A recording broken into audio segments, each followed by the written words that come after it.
ಈ ಬೀದಿ ಬದಿ ವ್ಯಾಪಾರಿಗಳು, ಕಾಂಡಿಮೆಂಟ್ಸ್, ಬೇಕರಿ ಇವರೆಲ್ಲರಿಗೂ ಕೂಡ ಈಗ ವಾಣಿಜ್ಯ ತೆರಿಗೆ ಇಲಾಖೆಯವರು ನೋಟಿಸ್ ಕೊಟ್ಟು ನೀವು ಟ್ಯಾಕ್ಸ್ ಕಟ್ಟಿ 30 ಲಕ್ಷ 40 ಲಕ್ಷ 50 ಲಕ್ಷ ಅಂತೆಲ್ಲ ಏನು ನೋಟಿಸ್ ಕೊಟ್ಟಿದಾರಲ್ಲ, ಸೊ ವ್ಯಾಪಾರಿಗಳ ಮೇಲೆ ಈ ಟ್ಯಾಕ್ಸ್ ನೋಟಿಸ್ನ ಪ್ರಹಾರಕ್ಕೆ ಹೆಂಗಾಗ್ಬಿಟ್ಟಿದೆ ಪರಿಸ್ಥಿತಿ ಅಂತಂದರೆ, UPI ಬಿಟ್ಟು ನಗದು ವ್ಯವಹಾರಕ್ಕೆ ಮುಂದಾಗಿದ್ದಾರೆ ವರ್ತಕರು.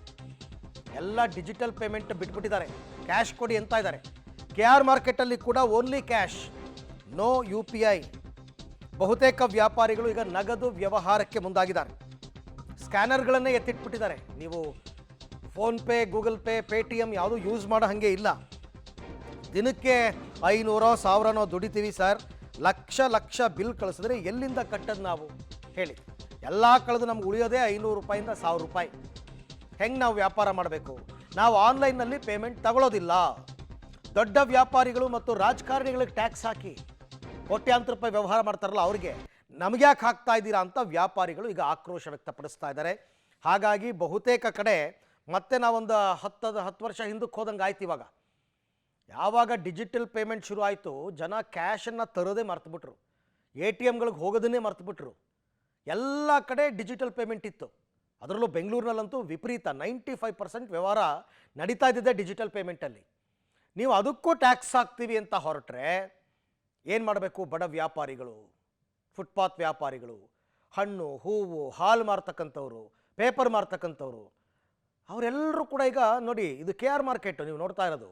KR ಮಾರ್ಕೆಟ್ನಲ್ಲಿ ಎಲ್ಲರೂ ಸ್ಕ್ಯಾನರ್ಗಳನ್ನ ಇಟ್ಟಿದ್ರು, ಆ QR ಕೋಡನ್ನು ಇಟ್ಟಿದ್ರು.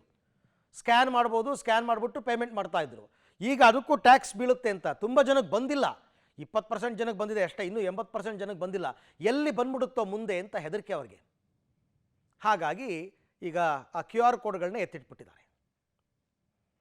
ಒಂದು ವರ್ಷಕ್ಕೆ 40 ಲಕ್ಷಕ್ಕೂ ಹೆಚ್ಚು ವ್ಯಾಪಾರ ನಡೆಸಿದಂಥ ಈ ವ್ಯಾಪಾರಿಗಳಿಗೆ ಕಮರ್ಷಿಯಲ್ ಟ್ಯಾಕ್ಸ್ ಅಧಿಕಾರಿಗಳಿಂದ ನೋಟಿಸ್ ಇಶ್ಯೂ ಆಗ್ತಾ ಇರುವಂಥದ್ದು. ಹೀಗಾಗಿ ನಗರದ ಬಹುತೇಕ ವ್ಯಾಪಾರಿಗಳು ಹೀಗಾಗಿ UPI ಏನು ಬಳಸ್ತಾ ಇದ್ರು ಅದನ್ನು ಬಳಕೆ ಮಾಡ್ತಾ ಇಲ್ಲ. ಸಾಕಷ್ಟು ಜನ ಬಳಕೆ ಮಾಡ್ತಾ ಇರೋದು ನಾವು ಕಾಣ್ತಾ ಇದ್ದೀವಿ. ನಾವೀಗ ಬೆಂಗಳೂರಿನ KR ಮಾರ್ಕೆಟ್ನಲ್ಲಿರುವಂಥದ್ದು. KR ಮಾರ್ಕೆಟ್ನಲ್ಲಿ ಲಕ್ಷಾಂತರ ಜನ ವ್ಯಾಪಾರಿಗಳಿರುವಂಥದ್ದು, ಲಕ್ಷಾಂತರ ವ್ಯಾಪಾರ ಕೂಡ ಇಲ್ಲಿ ನಡೆಯುತ್ತೆ. ಯಾವಾಗ ಈ ವಾಣಿಜ್ಯ ತೆರಿಗೆ ಇಲಾಖೆ ಅಧಿಕಾರಿಗಳೇನೋ ನೋಟಿಸ್ ಕೊಟ್ಟ ನಂತರದಲ್ಲಿ ಬಹುತೇಕರು ಏನು ಸ್ಕ್ಯಾನರ್ ಏನಿತ್ತು, ಏನು ಪೇಟಿಎಮ್ ಆಗ್ಬೋದು, ಫೋನ್ಪೇ, ಗೂಗಲ್ ಪೇನ ಈಗ ನಿಲ್ಲಿಸಿರುವಂಥದ್ದು. ಇಲ್ಲಿ ಯಾವ ರೀತಿ ಪರಿಸ್ಥಿತಿ ಇದನ್ನು ಕೂಡ ನೋಡೋಣ. ಇಲ್ಲಿ ವಿಭಿನ್ನ ವ್ಯಾಪಾರಿ ನೋಡ್ತಾ ಇರ್ಬೋದು, ಯಾವುದೇ ರೀತಿಯ ಪೇಟಿಎಮ್ UPI ಪೇಮೆಂಟ್ನ ತೆಗೆದುಕೋತಾ ಇಲ್ಲ. ಅಂದರೆ ಯಾವಾಗ ನೋಟಿಸ್ ವಿಚಾರ ಬೆಳಕಿಗೆ ಬಂತು ಆ ನಂತರದಲ್ಲಿ ಯಾರೂ ಕೂಡ ತಗೋತಾ ಇಲ್ಲ. ಇಲ್ಲೊಬ್ಬರು ವ್ಯಾಪಾರಿಗಳಿದ್ದಾರೆ, ಅವ್ರನ್ನೂ ಕೂಡ ಮಾತಾಡ್ಸೋಣ. ಸರ್, ಈಗ ಸಾಕಷ್ಟು ಕಡೆಗಳಲ್ಲಿ ವಾಣಿಜ್ಯ ತೆರಿಗೆ ಇಲಾಖೆ ಅಧಿಕಾರಿಗಳು 40 ಲಕ್ಷ ಮೇಲ್ಪಟ್ಟು ವ್ಯವಹಾರ ಮಾಡಿದ್ರೆ ನೋಟಿಸ್ ಕೊಡ್ತಾ ಇದ್ದಾರೆ.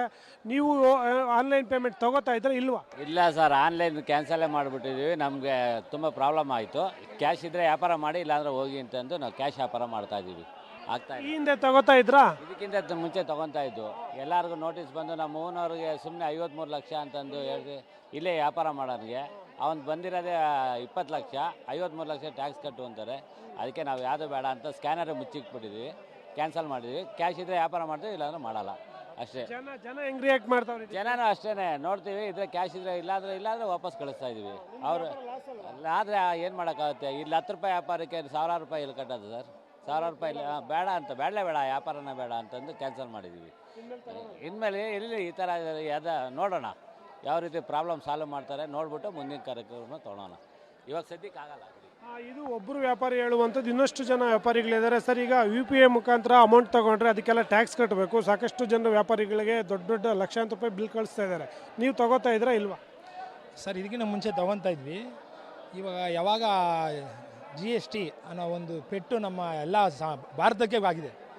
ಪ್ರತಿಯೊಬ್ಬರು ನಮ್ಮೊಬ್ಬರ ಸಣ್ಣ ಪುಟ್ಟ ವ್ಯಾಪಾರಿಯಿಂದ ಹಿಡಿದು ಬೋಂಡಾ, ಬಜ್ಜಿ, ಕಾಫಿ, ಟೀ, ಬೇಕರಿ, ಕಾಂಡಿಮೆಂಟ್ಸು, ಹೂವು, ಹಣ್ಣು, ತರಕಾರಿ, ಇದು ಒಂದು ಸಾಮಾನ್ಯ ವರ್ಗ. ಈ ವರ್ಗಕ್ಕೆ ಏನಂದರೆ, ನಮಗೆ ದುಡ್ಡು ತಗೊಂಡು ಕೊಟ್ಟು ರೂಢಿ ಇತ್ತು. ಅದನ್ನು ನಮ್ಮ ಮೋದಿ ಸರ್ಕಾರ ಬಂದು ತುಂಬ ಒಳ್ಳೆಯ ಉಪಯೋಗ ಮಾಡ್ತು. UPIಯಿಂದ ನಮಗೇನು ಕೆಟ್ಟದೇನಾಗಿಲ್ಲ. ಇಂಥ ಉಪಯೋಗ ಆಯಿತು ಅಂದರೆ ದುಡ್ಡು ಇಲ್ಲದೆ ಎಲ್ಲೇ ಹೋದ್ರೂ ಜೀವನ ಮಾಡ್ಬೋದು ಅನ್ನೋದನ್ನು ತೋರಿಸ್ಕೊಟ್ರು. ನೀವು ಎಷ್ಟು ವ್ಯಾಪಾರ ಮಾಡ್ತಿದ್ರೆ ನಿಮ್ಗೇನು ನೋಟಿಸ್ ಬರುತ್ತಾ? ಬಂದಿದೆ, ನನಗೂ ನೋಟಿಸು ಬಂದಿದೆ, ಪ್ರತಿಯೊಂದು ಬಂದಿದೆ. ನಮ್ಮದು ಸಾಮಾನ್ಯ ವ್ಯಾಪಾರ, ನಮ್ಮದು ಹಣ್ಣು ತರಕಾರಿ ಅಂಗಡಿ, ಬೀಡ ಅಂಗಡಿ, ನಮ್ಮದು ಪ್ರತಿಯೊಂದು ಇರೋದಕ್ಕೆ 40 ಲಕ್ಷ ಕಟ್ಟಿದ್ದಾರೆ, 30 ಲಕ್ಷ ಕೊಟ್ಟಿದ್ದಾರೆ. ಅಲ್ಲ, ನಾವಿನ್ನ ಕಟ್ಟಿಲ್ಲ. ನಾವು ಹೋಗೇ ಇಲ್ಲ, ನೋಡಿದ್ದೀವಿ ನಾವು. ನಾವೇನಿದ್ದಾರೆ ಸರ್, ಅವರು ಖರ್ಚು ಅವ್ರು ಮಾಡ್ತಾರೆ GSTಯಿಂದ. ಅವ್ರಿಗೇನೋ ನೀವು ನಿಮ್ಮ ಗೈಡ್ಲೈನ್ಸ್ ಏನು ಕೊಡ್ತೀರೋ ಅದು ಅವ್ರು ಮಾಡಿದ್ದಾರೆ. ಆದರೆ ಯಾರ ಮೇಲೆ ಮಾಡಬೇಕು ಅದನ್ನು ಯೋಚನೆ ಮಾಡಿ, ಸಾರ್ವಜನಿಕ ಮೇಲೆ ಹೊರೆ ಹಾಕ್ಬೇಡಿ. ನೀವು ಮಾತಾಡಿ. ಈಗ ಫೋನ್ ಪೇ ಗೂಗಲ್ ಪೇ ಇಷ್ಟು ದಿನ ತಗೋತಾ ಇದ್ರಾ, ಈಗ ತಗೋತಾ ಇದ್ರಾ? ಹಿಂಗೆ ಮುಂಚೆ ತಗೊಳ್ತಾ ಇದ್ದೆ, ಇವಾಗ ಏನು ತಗೊಳ್ಳಲ್ಲ ಸರ್. ತುಂಬ ನಾವು ಎಲ್ಲಿಂದ ಹೋಗೋದು, ಮಕ್ಕಳ ಮರಿನ ನಾವು ಹೆಂಗೆ ಜೀವನ ಮಾಡೋದು ಹೇಳಿ ನೀವೇ. ಇವಾಗ ಏನು ತಗೊಳ್ತಾ ಇದ್ದಿಲ್ಲ. ಏನು ನಮ್ಮ ದುಡ್ಡಿಗೆ ನಮಗೆ GST ಕಟ್ಟಂದರೆ ನಾವು ಹೆಂಗೆ ಕಟ್ಟೋಕ್ಕಾಗುತ್ತೆ? ನಾವೇನು ಆಫೀಸ್ ಕೆಲ್ಸಕ್ಕೆ ಹೋಗ್ತಾ ಇದ್ದೀವ? 1 ಲಕ್ಷ 2 ಲಕ್ಷ ತಗೊಳ್ಳೋಕ್ಕೆ ನಾವು ಕೂಲಿ ಮಾಡ್ತಾಯಿದ್ವಿ. ನಮಗೆ GST ಹಾಕಿದ್ರೆ ನಾವು ಎಲ್ಲಿ ಹೋಗೋಕ್ಕಾಗುತ್ತೆ? ನಮ್ಮ ಮಕ್ಕಳ ಮರಿಗೆ ಹೆಂಗೆ ಜೀವನ ಮಾಡೋದು, ಹೆಂಗೆ ಊಟ ಹಾಕೋದು? ನಮ್ಮ 3 ಗಂಟೆ 4 ಗಂಟೆ ರಾತ್ರಿಗೆ ಬಂದು ವ್ಯಾಪಾರ ಮಾಡ್ತೀವಿ. ನಮಗೆ GST ಹಾಕಿದ್ರೆ ನಾವು ಎಲ್ಲಿಂದ ಹೋಗೋಕ್ಕಾಗುತ್ತೆ?